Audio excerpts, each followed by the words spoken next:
IMF ने अगले माली साल के बजट पर एतराज उठा दिया है और वजीर खजाना इसाक डार ने IMF के एतराज पर एतराज उठा दिया है। मगर इस सब ने IMF का नवा रिव्यू मजीद मुश्किल बना दिया है, क्योंकि IMF प्रोग्राम 15 दिन बाद यानी 30 जून को खत्म हो जाएगा।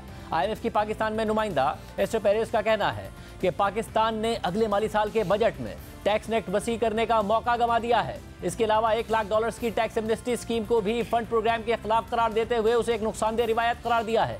बजट की तरजीहात पर सवाल उठाते हुए बेनज़ीर इनकम सपोर्ट प्रोग्राम के लिए मुख्तस रकम को भी नाकाफी करार दिया है, मगर साथ ही पार्लियामेंट से बजट की मंजूरी से पहले हुकूमत के साथ उसे बेहतर करने की उम्मीद का भी इजहार किया है। और आज वजीर खजाना इसाक डार ने इस पर नाराजी का भी इजहार कर दिया है। आज सेनेट की कायमा कमेटी बराए खजाना के इजलास में वजीर खजाना इसाक डार का कहना था कि पाकिस्तान एक खुद मुख्तार मुल्क है, IMF की हर बात नहीं मान सकते। पाकिस्तान दुश्मन बैरूनी अनासिर चाहते हैं कि पाकिस्तान श्रीलंका बने और फिर IMF उनसे मुज़ाकरात करे। हमारे खिलाफ जियो पॉलिटिक्स हो रही है कि पाकिस्तान डिफॉल्ट कर जाए। IMF चाहता है कि हम किसी शोबे में बिल्कुल इस्तिस्ना ना दें। बतौर खुद मुख्तार मुल्क हमें इतना हक तो होना चाहिए कि कुछ टैक्स छूट दे सकें। हमें पता है कि कहां से कितना टैक्स इकट्ठा करना है। रवां साल 7200 अरब रुपए से टैक्स हदफ बढ़ाकर अगले साल के लिए 9200 अरब रुपए कर दिया है। IMF ने कहा है कि रियायत नहीं देनी। चीन समझ गया है कि मसला क्या है। चीन समझ गया है कि पाकिस्तान के साथ IMF सियासत कर रहा है।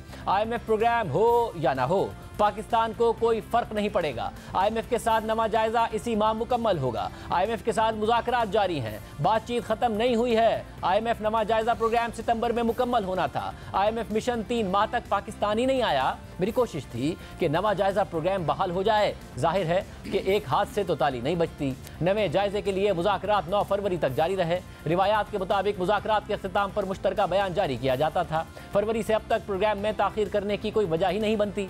आइंदा बजट IMF से मुशावरत से नहीं बनाया। IMF को कहा है कि नवा जायजा मुकम्मल करे और 10वें जायजे पर मुज़ाकरात शुरू करे। मुज़ाकरात के बाद IMF से बजट पर बात होगी। हम आज भी IMF से बातचीत के लिए तैयार हैं। 30 साल तक इस तरह की डील नहीं देखी। IMF को छोटी छोटी टैक्स छूट चुभ रही हैं।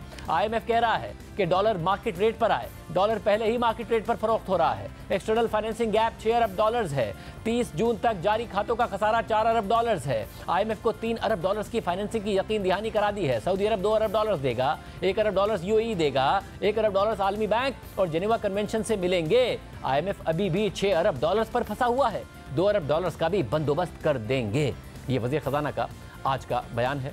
जबकि मूडीज़ के मुताबिक पाकिस्तान के बैरूनी सेक्टर की पोजीशन बहुत नाजुक है। हुकूमत ने अगले बजट में बैरूनी ज़राए से $21 अरब के कर्ज़ों का इंतजाम करने का कहा है, जिसमें $1.5 अरब यूरो बॉन्ड्स, $4.6 अरब कमर्शियल बैंक्स, $2.4 अरब IMF और $2.7 अरब बैनुल-अक़वामी इदारों से कर्ज लेने की मद में रखे हैं। जबकि बाकी रकम के लिए हुकूमत को तवक्को है कि चीन, सऊदी अरब और मुत्तहिदा अरब अमारात पाकिस्तान को कर्ज देंगे। मगर मुस्तक़बिल करीब में ये मुश्किल नज़र आता है कि पाकिस्तान यूरो बॉन्ड्स का इजरा करके या फिर कमर्शियल बैंक से कोई कर्ज ले पाएगा। रवा माली साल में भी पाकिस्तान यूरो बॉन्ड से कोई कर्ज हासिल नहीं कर सका, जबकि कमर्शियल बैंक से भी 521 अरब रुपए का कर्ज लिया, हालांकि टारगेट 1400 अरब रुपए का रखा था। मूडीज के मुताबिक पाकिस्तान को अगले माली साल में $25 अरब की अदायगियां करना होंगी, मगर 2 जून को उसके ज़र मुबादला के ज़खायर $3.9 अरब की सतह पर गिर गए थे। इसलिए अगले माली साल के लिए पाकिस्तान की बैरूनी फंडिंग के इंतजाम के हवाले से गैर यकीनी की सूरत हाल है। IMF से $2.4 अरब मिलना भी यकीनी नहीं है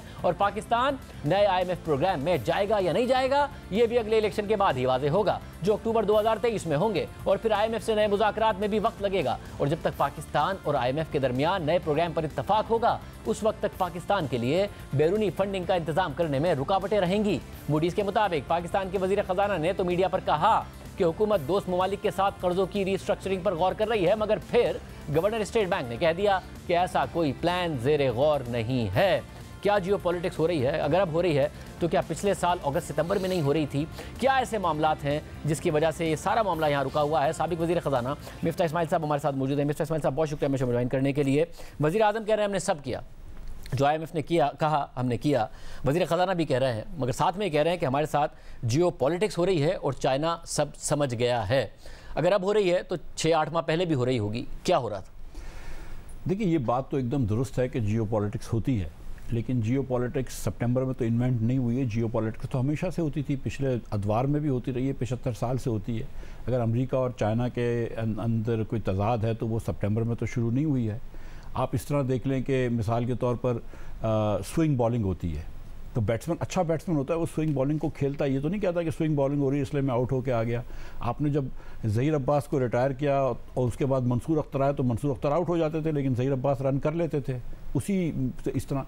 तो ये कहना कि जियो पॉलिटिक्स हो रही है ये काफ़ी नहीं है। आपने जियो पॉलिटिक्स के होते हुए प्रोग्राम करना है। लेकिन यहाँ पे जो मसला है वो तज़ब्ज़ुब की शिकार लग रही है वजारत ख़जाना। देखें, एक तरफ आप कह रहे हैं कि IMF आए तो ठीक है, नहीं आए तो कोई बात नहीं, लेकिन दूसरी तरफ आप कह रहे हैं कि हम इस महीने ही प्रोग्राम का नवा जायज़ा मुकम्मल करेंगे। तो एक्चुअली पहले हुकूमत पाकिस्तान को सोच लेना चाहिए, वजारत ख़जाना को, कि हम क्या करना चाह रहे हैं, कि हम ये प्रोग्राम करना चाह रहे हैं या नहीं करना चाह रहे हैं। और अगर करना चाह रहे हैं तो फिर आगे बढ़े, और नहीं करना चाह रहे तो फिर ये रोज़ के जो तज़ादी बयानात आते हैं, गवर्नर साहब कुछ और कह रहे हैं, मिनिस्टर ऑफ स्टेट कुछ और कर रही हैं, वज़ीर ख़जाना भी अपने बयान के अंदर ही दो मुख्तलिफ बातें कर रहे हैं, तो वो सब क्लियर हो जाना चाहिए।